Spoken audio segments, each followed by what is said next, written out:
ദൈവത്തിന് സ്തോത്രം. പ്രഭാത മന്നയിലേക്ക് ഏവർക്കും സ്വാഗതം. ഇന്ന് പ്രഭാതത്തിലും ദൈവത്തിൽ നിന്ന് പുതിയത് പ്രാപിച്ചുകൊണ്ട് അനുഗ്രഹത്തോടെ മുന്നേറുവാൻ ദൈവം നമ്മെ ബലപ്പെടുത്തട്ടെ.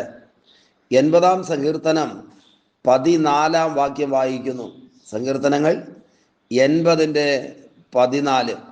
സൈന്യങ്ങളുടെ ദൈവമേ, തിരിഞ്ഞ് വരണമേ, സ്വർഗത്തിൽ നിന്ന് നോക്കി കടാക്ഷിച്ച് ഈ മുന്തിരിവള്ളിയെ സന്ദർശിക്കണമേ. അനുഗ്രഹിക്കപ്പെട്ട സങ്കീർത്തനമാണ് 80-ാം സങ്കീർത്തനം. 14-ാം വാക്യത്തിനകത്ത് സങ്കീർത്തനക്കാരൻ്റെ ഹൃദയംഗമായ പ്രാർത്ഥനയാണ് നമുക്ക് കാണുവാനായി കഴിയുന്നത്.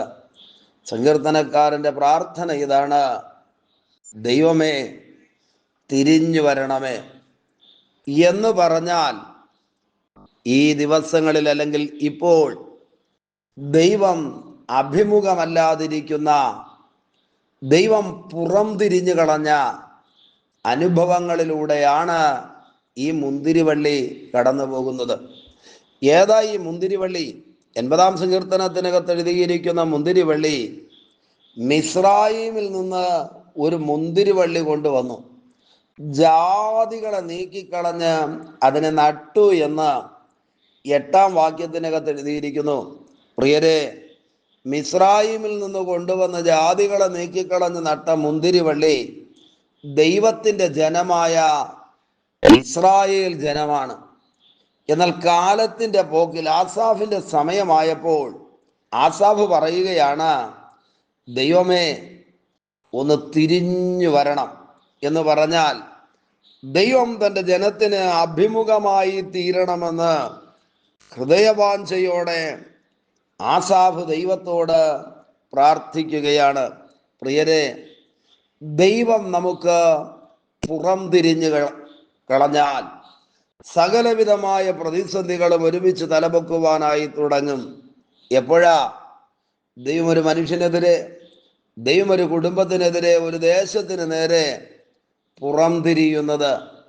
ബൈബിൾ പറയുന്നു, അകൃത്യവും പാപവുമാണ് ദൈവത്തെ പുറം തിരിയുവാൻ നിർബന്ധിക്കുന്നത്. എന്നാൽ ഈ വാക്യത്തിനകത്ത് സങ്കീർത്തനക്കാരൻ്റെ പ്രാർത്ഥന ഇതാണ്: ദൈവമേ, ഒന്ന് തിരിഞ്ഞു വരണമേ. ഇന്ന് രാവിലെ അങ്ങനെ തന്നെ നമുക്ക് ഹൃദയംഗമായി ദൈവത്തോട് പ്രാർത്ഥിക്കാമോ?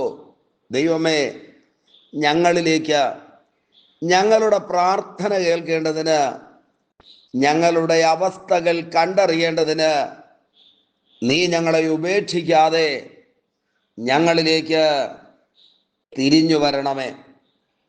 ധാരാളം സമയങ്ങളിൽ ദൈവം തൻ്റെ ജനത്തിന് പുറം കാട്ടിയതായിട്ട് തിരുവചനത്തിനകത്ത് രേഖപ്പെടുത്തിയിട്ടുണ്ട്.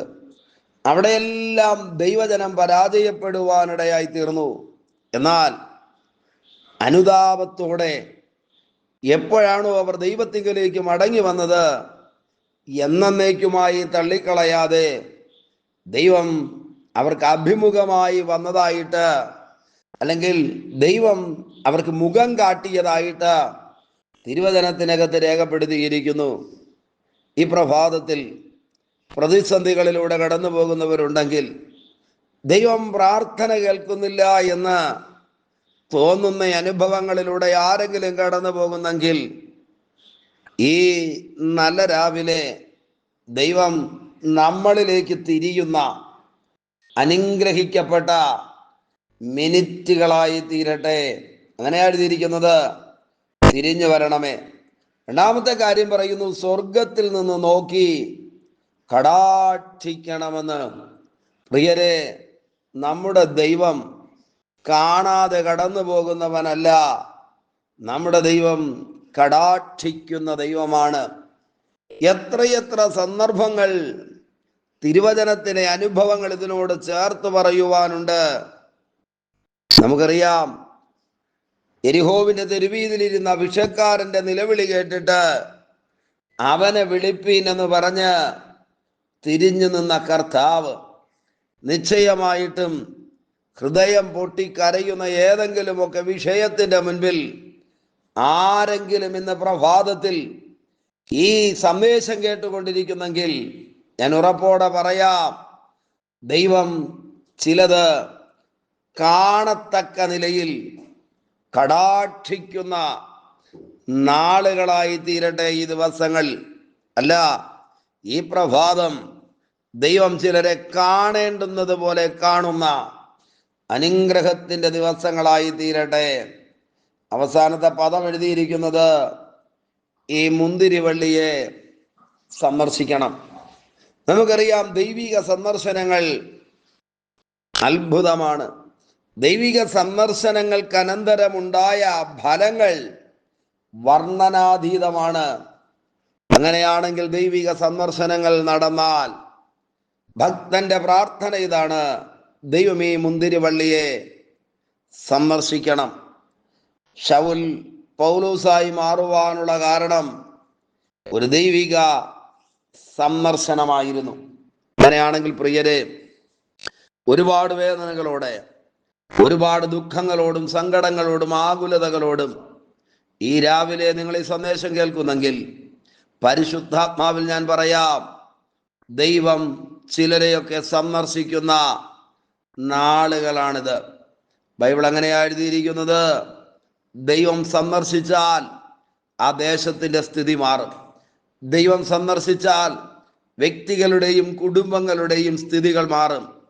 നിശ്ചയമായിട്ടും ഇന്ന് പ്രഭാതത്തിൽ അങ്ങനെ തന്നെ ഹൃദയം കൊണ്ട് ആഗ്രഹിക്കുകയും പ്രാർത്ഥിക്കുകയും ചെയ്യാമോ? ദൈവമേ, ഞങ്ങളെ സന്ദർശിക്കണമേ. ദൈവം സന്ദർശിച്ചാൽ അത് വലിയ വിടുതലുകൾക്ക് കാരണമായി തീരും. ദൈവം സന്ദർശിച്ചാൽ വലിയ അത്ഭുതങ്ങൾ നടക്കും. ദൈവം സന്ദർശിച്ചാൽ ഒരുപക്ഷെ തോറ്റുപോയതുപോലും വിജയിച്ചു വരുവാൻ സാധ്യതയുണ്ട്. അപ്പോൾ സങ്കീർത്തനക്കാരന്റെ ഹൃദയാഭിലാഷം ഇതാണ്: സൈന്യങ്ങളുടെ ദൈവമേ, തിരിഞ്ഞു വരണം എന്ന് പറഞ്ഞാൽ ദൈവം ഞങ്ങളിലേക്ക് തിരിയണം. അതേ പ്രിയരെ, ബൈബിൾ അങ്ങനെയാ എഴുതിയിരിക്കുന്നത്: ഞാൻ എഴുന്നേറ്റ് സിയോനോട് കരുണ കാണിക്കും. അതെ, അവളോട് കൃപ കാണിപ്പാനുള്ള കാലം, അതിനുള്ള സമയം വന്നിരിക്കുന്നു. ഒരു വിടുതലിൻ്റെ, അത്ഭുതത്തിൻ്റെ, ദൈവപ്രവൃത്തിയുടെ, ദൈവ കൃപയുടെ നാളുകൾ നമ്മുടെ ജീവിതത്തിൽ ആരംഭിക്കട്ടെ. ദൈവം നമ്മിലേക്ക് തിരിയട്ടെ. രണ്ടാമത്തെ കാര്യം, ഭക്തൻ ദൈവത്തോട് പറയുന്നത് സ്വർഗത്തിൽ നിന്ന് നോക്കി കടാക്ഷിക്കണം. ആമേൻ. നിശ്ചയമായിട്ടും ദൈവത്തിൻ്റെ കടാക്ഷം, ബൈബിൾ പറയുന്നത് ദയാകടാക്ഷമാണെന്ന്, അത് കൃപയുടെ കടാക്ഷമാണെന്ന്, അത് വലിയ ദൈവ പ്രവൃത്തികൾക്ക് കാരണമായി തീരുമെന്ന് യോഹന്നാൻ സുവിശേഷം വായിക്കുമ്പോൾ അതാ എഴുതിയിരിക്കുന്നത്: യെരൂശലേമിൽ ആട്ടുവാതിൽക്കൽ ബെഥെസ്ദ എന്ന് പറയുന്ന കുളത്തിന്റെ കരയിൽ കിടന്നവനെ യേശു കാണാനിടയായി തീർന്നു. പ്രിയരെ, യേശു കണ്ടാൽ സാധാരണക്കാർ കാണുന്നത് പോലെ ആയിരിക്കത്തില്ല. നിശ്ചയമായിട്ടും കണ്ടവൻ അവനു വേണ്ടി വലിയ അത്ഭുതങ്ങൾ ചെയ്തെങ്കിൽ ഇന്ന് പ്രഭാതത്തിൽ കാണുന്നൊരു ദൈവമുണ്ട് എന്ന് തിരിച്ചറിയാതെ പോകരുത്. മൂന്നാമത്തെ കാര്യം, സങ്കീർത്തനക്കാരൻ്റെ ആവശ്യം ഇതാണ്: നീ നിന്റെ ജനത്തെ സന്ദർശിക്കണം. നിശ്ചയമായിട്ടും വലിയ വിസിറ്റേഷനുകൾ ജീവിതത്തിൽ ഉണ്ടാകുന്ന അനുഗ്രഹിക്കപ്പെട്ട നാളുകളെ ദൈവം പ്രദാനം ചെയ്യട്ടെ. ദൈവകരങ്ങളിലേക്ക് നമുക്ക് ഒരുമിച്ച് ഏൽപ്പിച്ചു കൊടുത്ത് ഈ ദിവസത്തിൻ്റെ നന്മയ്ക്ക് വേണ്ടി പ്രാർത്ഥിക്കാമോ? പരിശുദ്ധ ദൈവമേ, സ്വർഗസ്ഥ പിതാവേ, ഈ അനുഗ്രഹിക്കപ്പെട്ട സമയത്തിനായി സ്തോത്രം. ഈ സന്ദേശം കേട്ടുകൊണ്ട് പ്രാർത്ഥിക്കുന്ന മുഴുവൻ പേരെയും ദൈവം അനുഗ്രഹിക്കണമേ. വലിയ സന്ദർശനത്തിൻ്റെ ദിവസങ്ങളാക്കി തീർക്കും. അത്ഭുതം ചെയ്യും. അധികാരമുള്ള യേശുവിൻ്റെ നാമത്തിൽ പിതാവേ, ആമേൻ, ആമേൻ. Okay, God bless you. ദൈവമായ കർത്താവ് എല്ലാവരെയും ധാരാളമായി അനുഗ്രഹിക്കട്ടെ. ആമേൻ, ആമേൻ.